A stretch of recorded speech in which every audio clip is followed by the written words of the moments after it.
Welcome to Nasdaq Trade Talks, where we meet with the top thought leaders and strategists in emerging technologies, digital assets, a regulatory landscape, and capital markets. I'm your host, Jill Malandrino, and joining me on the desk of the Nasdaq market site is Cindy Beaulieu, Chief Investment Officer of North America at Conning. We have Matt Shafer, Head of Capital Solutions and U.S. Private Equity at Northleaf, as well as Luke Chan, Partner at HighVista Strategies. We're here to discuss how institutional investors' portfolios are evolving around private market and alternative investment strategies and how that compares to the public markets. It is great to have everyone with us. Cindy, and let's get an overview here. We know that public markets, particularly in certain sectors, have performed well for 2024. How are they performing relative to private markets in the current environment? Sure. You know, what we've seen, particularly in the private markets, is because of the excess spread that is available in those markets, they have outperformed public alternatives. We've had an interest rate environment that's certainly been volatile, but spreads, particularly on public market options, have been quite tight this year and have continued to grind tight despite all that's going on and all the uncertainty in the world. But private markets offer that excess spread, and so you're able to capture that. And what we've seen is outperformance relative to public markets for things like private placement bonds in excess of 60, 70 basis points above and beyond what you could get for investment grade credit. Right. And Matt, how do you view public markets versus what's happening in the private marketplace? Yeah, I think it's an interesting question, and I think we view the public versus private question not as a question of whether or either one, but a question of to what degree should some people be exposed to the private markets versus the public markets. This year's been a great example of that. You've had good performance in some sectors of the public markets, but you've had other sectors in private markets, like private credit, for example, generating really strong double-digit returns with very low risk for investors, and the two really perform a complementary role in portfolios. Yeah, and look, let's talk about this for a moment here. Do you think there's somewhat of a hangover in certain sectors in the private marketplace, and have those valuation resets come to fruition? Absolutely. I think when you look at equity-oriented private markets, we have seen that over a long period of time they've tended to outperform public market equivalents, but over the past couple of years there's really been a period of indigestion for valuations as it pertains to more equity-oriented privates. Think venture capital, growth equity, buyout, real estate. Valuations there have kind of stalled out, whereas public markets over the past year or so have really rallied, and you've seen that really come to fruition in 2023. But I want to take a step back here and kind of mention, when you're thinking about public versus private, it's not just about the performance necessarily and tactically shifting, it's also what's the exposure that you're getting. Right, in public market equities, for instance, you're getting exposure to larger companies, oftentimes much more internationally exposed companies. Whereas in private markets, if you want to get exposure to early stage venture, early stage companies, innovative companies, domestically oriented companies, smaller companies, oftentimes you really need to be looking to private markets to do that. Yeah, well, let's continue this conversation here for a moment and what institutional investors should consider. It's interesting, I read a piece the other day how younger investors, as a matter of fact, at family offices and so forth, let's call it wealthy younger Americans, where they are looking towards these markets more so than the public markets to get in on the ground in some of these real early stage companies. So what should investors consider when they're thinking about privates and alts? Well, I think structurally speaking, investors across the board are increasing their exposure to alts. Tactically, some of them have liquidity issues, but if you're in a position where you're deploying a lot of fresh capital, you really have capital to deploy in private markets, I think this is a great opportunity to do it. Because of that indigestion that I alluded to earlier, there has not been a lot of distributions. A lot of investors are on the sidelines, relatively speaking, for some of these private asset classes, and that's created a real opportunity for investors who do have the capital to deploy. Right. Well, Matt, it's more accessible as well. Yeah, and the industry has really made a step change in its focus and effort to make private equity and all private markets asset classes more available to a broader spectrum of investors. If I look at what's available, for example, Cindy, in your world in the insurance industry, the ways that insurance companies can access private credit, which has been a long-standing favorite of that industry, now through rated feeded vehicles, NAV loans, which are really just private equity secondaries in a way that can generate investment-grade cash flows. There is a whole range and menu of options available to both institutional investors today and then individual investors, of course. We all know that there's 150 trillion of managed individual wealth globally. We all know that about 2% of that is in private alts. That compares to 20% for pension funds or 50% for some endowments. So there's a massive opportunity, and there will be an increase in the assets in individual accounts in private markets. And we as an industry are taking great strides in making that a little bit more digestible and a little bit more liquid to suit those individual investor needs. Yeah, and I think especially around insurance companies, for many years, their vehicle to the private markets that they were comfortable with was private placement securities, and that was really a life insurer construct. And over time, we have seen more and more companies, smaller, unique types of issuers come through the private placement market. That's broadened the interest in private placements as well. And what was once really only life insurance is now P&C companies can get involved because you've got shorter duration securities that they find more interesting as well.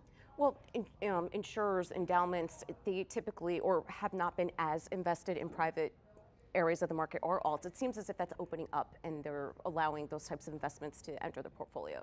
We've seen more of that, definitely. It started really when we had such low rates for such a long period of time. It was the only area you could go to get any type of real income for portfolios.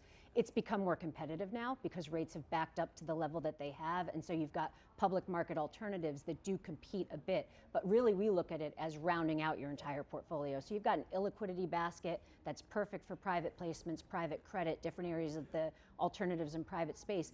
But now your public market alternatives can actually support your investment portfolio because of the all-in yields you're able to purchase. Right. Do macro factors and geopolitics impact private markets and alternatives like they do the public markets, or are there any differences there? They definitely do, absolutely. Particularly, if you have large companies that look like public market companies, then they're going to be perhaps more exposed if they're selling internationally. But I think the benefit of a lot of private market investments, if you're looking at smaller companies, domestically oriented companies, a lot of those tend to be perhaps more insulated from geopolitical risk, right? It may be more important what's happening in your domestic economy in your particular region, less relevant what's going on overseas. So I think that's certainly something to consider as you kind of think about how and what benefit you can obtain by building out your private portfolio. I want to turn it back to what Cindy said, which is within fixed income specifically, I think private markets offer a very clear return premia relative to a lot of public markets. Obviously, you've had a benefit across the board in fixed income where rates have gone up. But if you're looking at private credit, a lot of this is spread-based product. So if you're coming in there with fresh capital, with new issuance, you are going to get a spread to that, right? And so your base rate might be over 5%, but you can collect in traditional private credit, direct lending, something like a 600 basis point spread to that. And then if you're a little more intrepid, willing to do the work to go into more specialized areas, you can perhaps pick up as much as plus 800 over. Matt, when it comes to private credit, clearly this space has been benefiting from higher rates for longer. Does that calculus change if we were to move into a lower rate environment, which I don't think anyone's expecting it to go back to the rates that we saw, right? COVID and even pre-COVID, when we talk about the new normal, this really is historically normal with the way that rates are right now. So does that calculus change at all with private credit? Do you see the space being perhaps too overexposed? No, there's no question that private credit has benefited from the increase in the base rates. When we've seen that, it's the reason why investors are paying attention to private credit now in a way that maybe they weren't before. But you also see the industry going into new areas and innovating the way that it's providing private credit and the types of assets that it's providing private credit to. So one of the things that we're doing, we're seeing great opportunity in now is not just in corporate lending, which we like, but also in providing credit to uncorrelated asset classes, providing credit to pools of music royalties, to or commercial litigation finance, to healthcare receivables. These are pools of assets that are both uncorrelated to the broader economy and uncorrelated to each other and the individual outcomes within those pools. So you can lend and get very safe, very steady returns by being in those kind of niche and undercompeted asset classes. That's so interesting, Cindy. How do you value royalties, right? Is it a different process, versus being able to value the fundamentals of a company? I find that fascinating how you're able to actually create an investment vehicle around something that's, somewhat intangible. It really is, but it has been, as you mentioned, an up-and-coming area of the market to find these kind of unique pockets where you can pull together assets that are very similar. You can understand how the cash flows work and what you're actually benefiting from in a trust, and you can structure that in a way that gets institutional investors involved for sure. You think back to the insurance space, you get a very high rating on those, especially at the top of the structure. Now you've got insurance companies interested as well, and the one thing everyone benefits from is the diversification, as you were mentioning, because it is unique. It's not going to move with a lot of other things in your portfolio. Yeah. I agree with this 100%, the sentiment that within private credit, there are areas you can look at to obtain differentiated returns. I think when people talk about private credit, they're thinking about corporate lending against corporate profits, EBITDA-based measures perhaps, or cash flow-based measures. But really when you're thinking about lending, I think the way that I think about it and HighVista thinks about it is what is the collateral? And so when you think about collateral, you're thinking, what is my security? What can I enforce against? And that naturally begs the question of, well, maybe there's other forms of collateral besides corporate cash flows. Maybe they're royalties, maybe they're things like that, or maybe they're more tangible assets. You could think about real estate, you could think about equipment, you can think about machinery or other kinds of real assets and infrastructure perhaps. Those are all areas that are traditionally not well covered within generic private credit, vanilla private credit, and I think it really really represents a great opportunity for investors. And returning to your original question, Jill, at a given point in time, the base rate is going to be what it's going to be.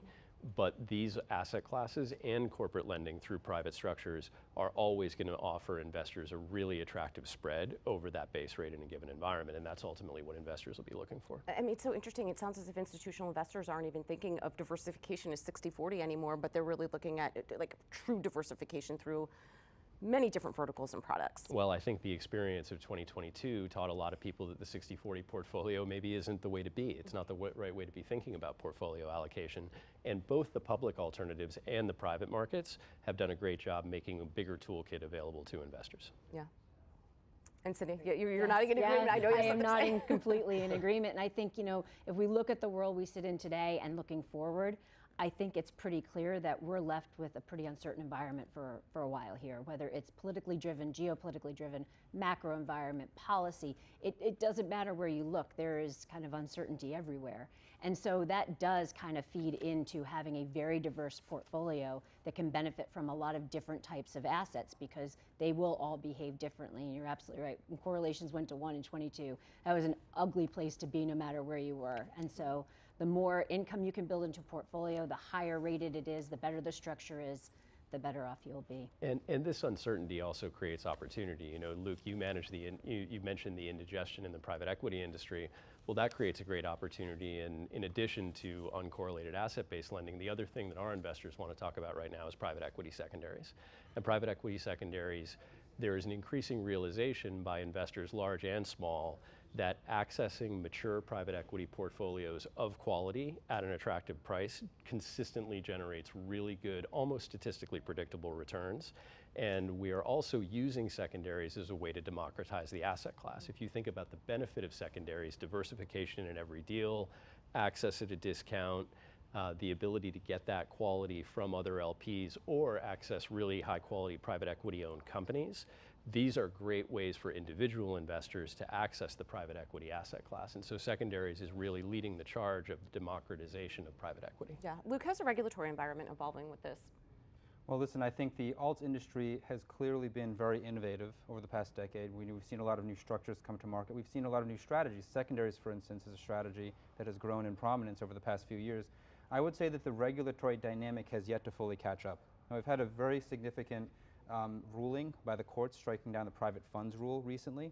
That was clearly an effort by the regulatory authorities to kind of layer on a significant amount of regulation to the industry. And so while that has been set aside for the time being, I think that the broader outlook for regulation is over the long term, it's probably going to increase just because it needs to catch up with all of the innovation that has occurred in the space. Right.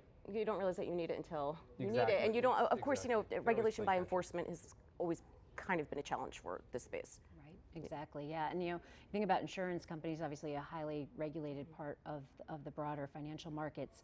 And what we have seen is that there has been a push for more regulations there as well, thinking about what is the right capital to hold back against some of these types of investments. And that is going to become a challenge for the insurance companies and their ability to continue to push further and further into these illiquid, less followed alternative and private markets. Right. So Cindy, what's the outlook here? Do you expect the space to continue to grow and for more product and innovation to take place? We would definitely say yes to that. You know, I think that what we have seen, getting back to just broader public markets, yes, there's opportunities because yields have risen. And so as a result, public markets do offer a nice income stream. But at the end of the day, for insurance companies, it's all about managing the strategy for both the assets and the liabilities and looking across the full opportunity set to do that in a risk appropriate manner. And when you start to have that conversation, you bring in those illiquid assets, you bring in alternatives and private credit. And that's, I think, still going to be a very large source of demand for these markets going forward. Right. And Matt, in terms of your outlook, infrastructure seems like it's providing a great we haven't opportunity. mentioned infrastructure, which is a whole other component of this menu of choice that private markets makes available to investors. And we see a generational opportunity in infrastructure. You know, whatever different people of different political persuasions argue about, the one thing that they agree about is the need for transformation of how we talk to each other, how we get to each other, how we heat and light our homes. There's $40 trillion of infrastructure spending just in the developed world alone to keep pace with what this new economy, this new digital economy, and this new need for energy transition creates. And infrastructure investors are very well poised to benefit from that. I mean, you have to satisfy the demand for EVs, for AI, for warehouses. I mean, it happens exponentially. It's an economic growth issue, it's a human potential issue, it's a national security issue, and it's something that we just know the money is going to be spent. We can argue about which particular thing it gets spent on, but it is going to be spent on infrastructure. Yeah, certainly. And Luke, to wrap up here, your outlook, where are you looking? Listen, I would say, as I, earlier in my remarks, one of the questions is tactical and kind of how do you think about positioning, but then structurally, I think we should take back to fundamentals, which is when you're looking at private markets, can you get exposure to different kinds of assets that you're not going to be able to get exposure to in the public markets? And I would say a perfect example of that is venture capital, where we've seen a huge amount of innovation in this economy, in this country, driven by these companies, these tech-forward companies. And the only way that you're going to get access to those and really gain the greatest amount of upside from that is to invest with them at the early stage. And so, if you want to get into those types of companies, if you want to be an early investor in the next NVIDIA or the next Facebook or whatever it may be, the only way to do that is in private markets. Because by the time it goes public, as you know, these are going to be, tens of billions or hundreds of billions in market cap. Right. Well, but the question is, do you go back to being very discerning when it comes to quality and what you're looking for? It even seems in the more mature markets that we were discussing before, it feels like investors are much more discernible. Yeah, I would say investors are becoming much more sophisticated, for sure. I mean, and the kind of the landscape in alternatives has really proliferated and developed. I would say one of the things you can look at tactically is, as a rule of thumb, when there's not a lot of capital going into a particular space, that's a great opportunity. Whether it's secondaries, there's not a lot of liquidity, so there's an opportunity. Whether it's venture, there's not a lot of liquidity there, so that's a great opportunity for new capital. I would say that can be one guide stick that investors use when they think about how to deploy. All right, appreciate everyone's insight. Thanks for joining us on Trade Talks, and thanks for joining me from MarketSite. I'm Jill Malandrino, Global Markets Reporter at Nasdaq.